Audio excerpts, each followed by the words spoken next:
Dans un retournement de situation spectaculaire, l'Algérie vient de jouer un coup magistral qui a fait bondir de joie Giorgia Meloni, pendant que Rabat et Paris tentent encore de comprendre ce qui leur est tombé dessus. Une annonce fracassante, récemment tombée comme un pavé dans la mare, a bouleversé l'équilibre du jeu énergétique sur tout le pourtour méditerranéen et en Afrique. Pendant de longues semaines, l'absence de réaction d'Alger avait laissé place à 1000 théories. Recul, blocage ou indécision? Rien de tout cela. Ce mutisme n'était autre qu'un mouvement d'échec bien pensé, une opération de finesse tactique savamment orchestrée autour du... Dans un retournement de situation spectaculaire, l'Algérie vient de jouer un coup magistral qui a fait bondir de joie Giorgia Meloni, pendant que Rabat et Paris tentent encore de comprendre ce qui leur est tombé dessus. Une annonce fracassante, récemment tombée comme un pavé dans la mare, a bouleversé l'équilibre du jeu énergétique sur tout le pourtour méditerranéen et en Afrique. Pendant de longues semaines, l'absence de réaction d'Alger avait laissé place à 1000 théories. Recul, blocage ou indécision? Rien de tout cela. Ce mutisme n'était autre qu'un mouvement d'échec bien pensé, une opération de finesse tactique savamment orchestrée autour du méga-projet de gazoduc transsaharien reliant le Nigeria.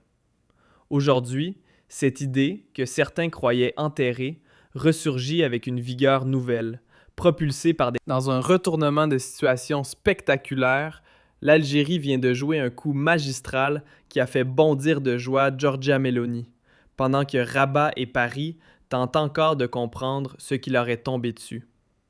Une annonce fracassante, récemment tombée comme un pavé dans la mare, a bouleversé l'équilibre du jeu énergétique sur tout le pourtour méditerranéen et en Afrique. Pendant de longues semaines, l'absence de réaction d'Alger avait laissé place à 1000 théories. Recul, blocage ou indécision? Rien de tout cela. Ce mutisme n'était autre qu'un mouvement d'échec bien pensé, une opération de finesse tactique savamment orchestrée autour du méga-projet de gazoduc transsaharien reliant le Nigeria. Aujourd'hui, cette idée, que certains croyaient enterrée, ressurgit avec une vigueur nouvelle, propulsée par des tractations menées dans l'ombre entre Alger, Abuja et Niamey. Loin d'un hasard heureux, ce rebond spectaculaire s'ancre dans une série d'accords soigneusement négociés à Alger, destinés à précipiter la concrétisation de ce chantier titanesque. Avec ses quelques 4000 km serpentant entre le golfe de Guinée et les rives européennes, ce géant tubulaire ambitionne de faire transiter chaque année entre 20 et 30 milliards de mètres cubes de gaz.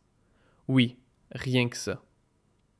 Un vieux rêve remontant aux années 70, mis noir sur blanc en 2002, mais depuis coincé dans un embouteillage d'intérêts politiques, de jeux d'influence régionale et de multiples tentatives de déraillement. La grande rupture aujourd'hui? Une décision audacieuse. Alger, Abuja et Niamey ont mis au placard les fanfaronnades diplomatiques pour miser sur un mot d'ordre inédit: le secret. Désormais, aucune caméra, aucun micro ne viendra perturber les négociations, car les trois capitales ont compris une chose: à trop parler, on finit souvent par se faire saboter. Et ce n'est pas un simple réflexe de prudence. C'est une leçon tirée d'un passé où chaque communiqué officiel déclenchait, comme par hasard, des offensives de brouillage, souvent signées du royaume marocain, maître dans l'art de la contre-attaque discrète. Pendant que l'Algérie affinait silencieusement sa stratégie, le Maroc, lui, pariait gros sur une alternative aux allures d'épopée continentale: faire serpenter le gaz nigérian à travers une quinzaine de pays africains pour atteindre l'Europe. Un projet ambitieux, voire téméraire, qui se heurte aujourd'hui à la dure loi des réalités. Car sur le papier comme sur le terrain, le tracé algérien coche toutes les bonnes cases. itinéraires plus courts, coûts allégés et surtout un réseau d'infrastructures déjà prêt à l'emploi, connecté directement au marché européen. Et pourtant, il fut un temps où Rabat a su faire illusion, maniant à la perfection l'art de la communication politique. Mieux encore, le royaume est même parvenu à séduire, ne serait-ce qu'un moment, certains acteurs africains, y compris Abuja, en leur vendant l'idée que plus c'est long, plus c'est rentable. Une performance digne d'un magicien. Après des années d'errance entre promesses creuses et choix discutables, le Nigeria commence enfin à faire son mea culpa. Plusieurs analyses convergent. Le pays a laissé filer des décennies précieuses, happé par des projets séduisants sur le papier, mais creux dans les faits. Face à un monde énergétique en pleine recomposition, entre guerre en Ukraine et divorce progressif de l'Europe avec le gaz russe, l'heure n'est plus aux slogans politiques. L'Union européenne, désormais pressée par l'urgence, cherche du concret, du rapide, du fiable, du rentable. Et devinez qui coche toutes les cases. L'Algérie. Plus qu'un simple territoire de passage, c'est un pilier du dispositif gazier, fort d'une logistique bien huilée, d'une expertise historique et de liens solides avec les poids lourds énergétiques du vieux continent. Parmi ces pays, l'Italie tire clairement son épingle du jeu. À Rome, l'accord avec Alger est accueilli comme une bénédiction stratégique. Giorgia Meloni et son équipe ne s'en cachent plus. L'Algérie est désormais un allié clé pour assurer l'approvisionnement du pays en gaz dans les années à venir. Mais l'intérêt ne s'arrête pas aux rives de la Méditerranée. L'Espagne, l'Allemagne et d'autres acteurs européens voient eux aussi dans ce gazoduc transsaharien un atout majeur pour l'avenir énergétique du continent. Des sources spécialisées confirment d'ailleurs un soutien franc pour faire avancer le projet à marche forcée. Car tout le monde l'a compris, la transition verte ne se fera ni du jour au lendemain, ni sans appui. Et tant que le gaz reste indispensable, mieux vaut qu'il vienne d'un partenaire fiable, plutôt qu'imprévisible. Une interrogation revient souvent sur le tapis.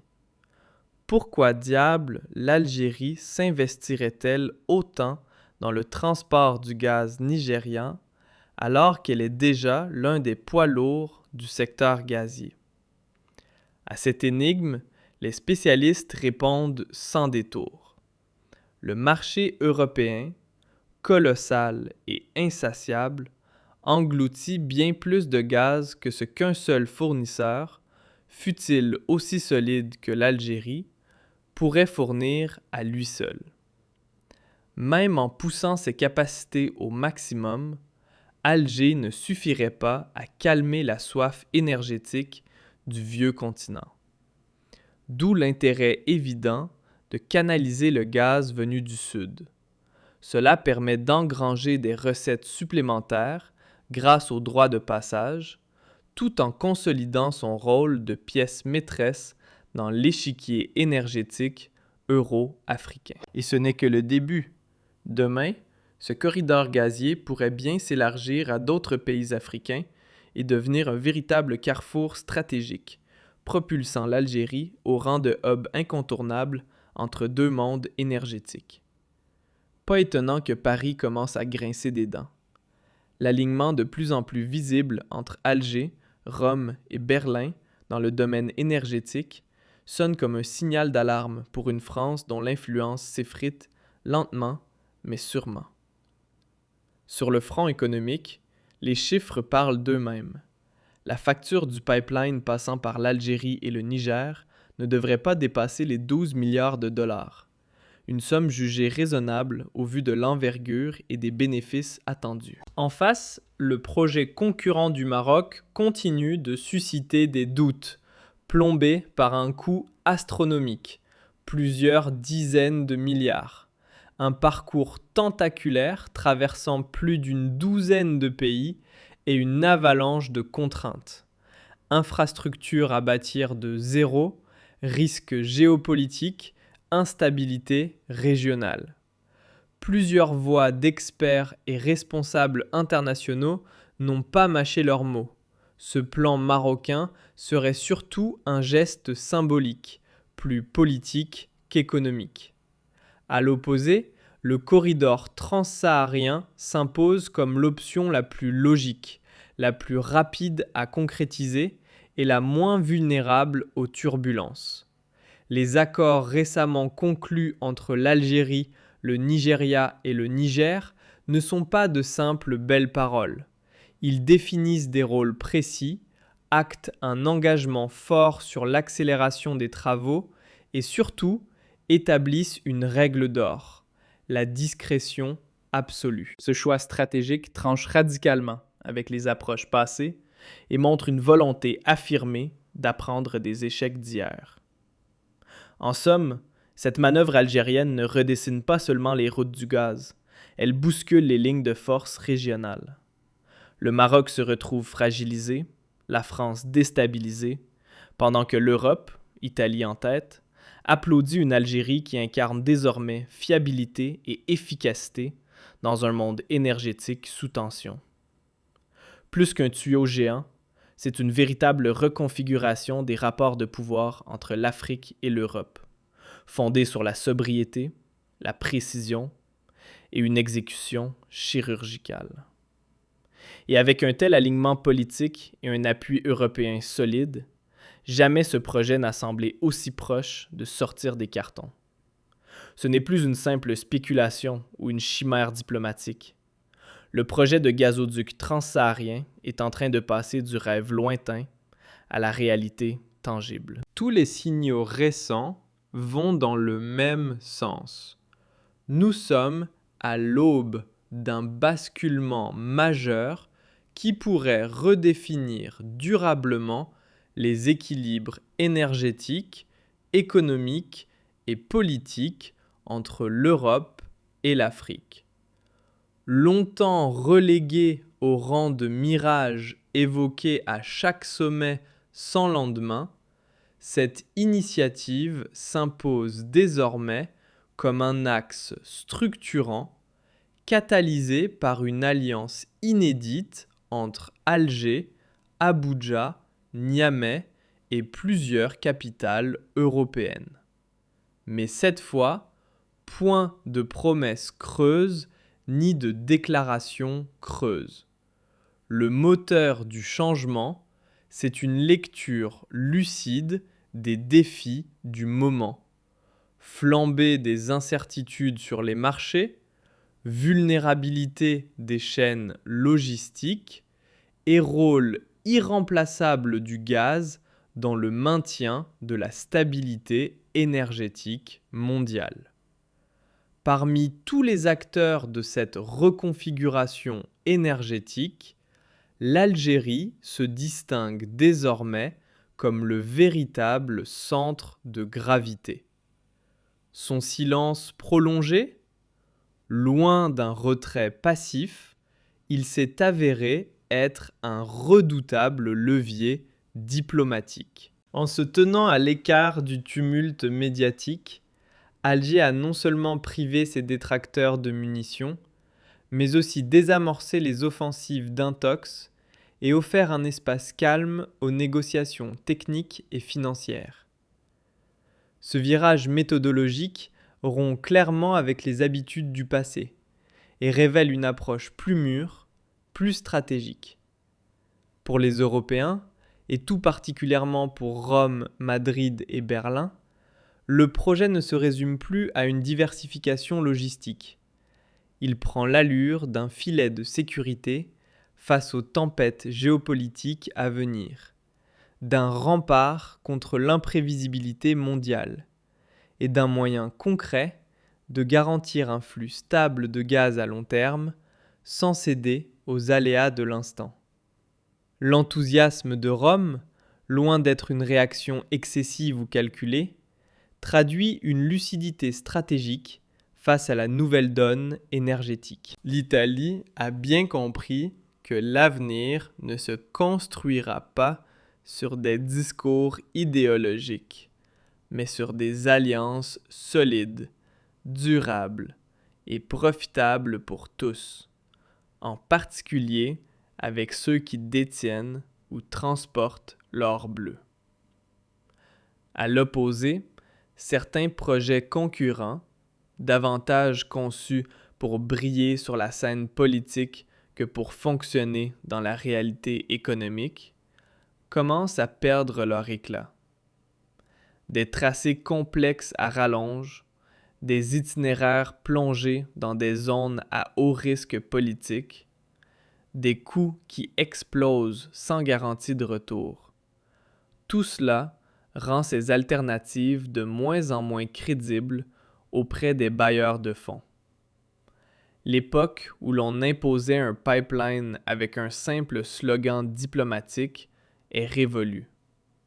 Aujourd'hui, ce sont la solidité du plan, la rentabilité sur le long terme et la stabilité géopolitique qui pèsent vraiment dans la balance. Le parcours du Nigeria dans cette affaire en dit long. Bien qu'il soit le géant gazier du continent africain, le pays a longtemps navigué à vue, tiraillé entre promesses séduisantes et influences extérieures souvent éloignées de ses intérêts réels. Mais les récentes décisions d'Abuja marquent un net virage, celui d'un retour au pragmatisme, avec l'ambition affichée de rattraper les occasions manquées et de tirer pleinement parti de son immense potentiel énergétique. Le rapprochement stratégique avec l'Algérie et le Niger n'est pas anodin. Il ouvre de nouvelles portes, à la fois sur le plan économique, avec des revenus prometteurs, et sur la scène mondiale, où le Nigeria entend bien asseoir sa stature dans le jeu gazier. Quant au Niger, longtemps réduit au rôle de simple couloir de passage, il se voit désormais investi d'une mission plus grande. En s'impliquant activement dans ce projet, Niamey gagne en influence régionale et peut enfin espérer des bénéfices tangibles, qu'ils soient financiers ou liés au développement de ses infrastructures. Dans une région sahélienne minée par les instabilités sécuritaires et les fragilités économiques, s'ancrer dans un projet de cette envergure pourrait bien devenir un vecteur puissant de transformation durable, à condition bien sûr que les promesses soient tenues et que les retombées profitent à tous. Mais l'impact de ce gazoduc dépasse largement le seul domaine de l'énergie. C'est toute la carte des influences entre puissances européennes qui est en train de se redessiner sous nos yeux. La montée en puissance silencieuse mais constante du trio Alger, Rome, Berlin dans le secteur énergétique incarne une recomposition stratégique qui éclipse progressivement les anciennes alliances figées. Et si certains à Paris grincent des dents, c'est que ce réalignement ne doit rien au hasard, mais tout à une révision profonde des priorités européennes, où sécurité énergétique et compétitivité dictent désormais l'agenda bien plus que les héritages diplomatiques du passé. On aurait tort de croire que la révolution verte est pour demain matin. Derrière les belles promesses d'une transition rapide vers les énergies renouvelables se cache une réalité bien plus nuancée. Le chemin est long, technique, inégal selon les régions et semé d'obstacles. Pendant encore plusieurs décennies, le gaz naturel restera un pilier incontournable, un pont entre l'ancien et le nouveau monde énergétique. Il permet de limiter les émissions sans faire vaciller les réseaux électriques ni fragiliser l'industrie. C'est précisément dans cette optique que le gazoduc transsaharien trouve tout son sens. Loin d'être un vestige du passé, il s'impose comme une pièce maîtresse du futur énergétique, appelé à soutenir de manière concrète la mue progressive de nos systèmes de production et de distribution. L'une des leçons les plus marquantes de cette séquence géopolitique, c'est sans doute le choix audacieux du secret. En verrouillant la diffusion d'informations sensibles, les trois partenaires ont opté pour une stratégie rare à notre époque. Privilégier les résultats concrets plutôt que les effets d'annonce. Une méthode sobre, presque à contre-courant d'un monde saturé de communication, qui pourrait bien inspirer d'autres chantiers majeurs à travers le continent africain.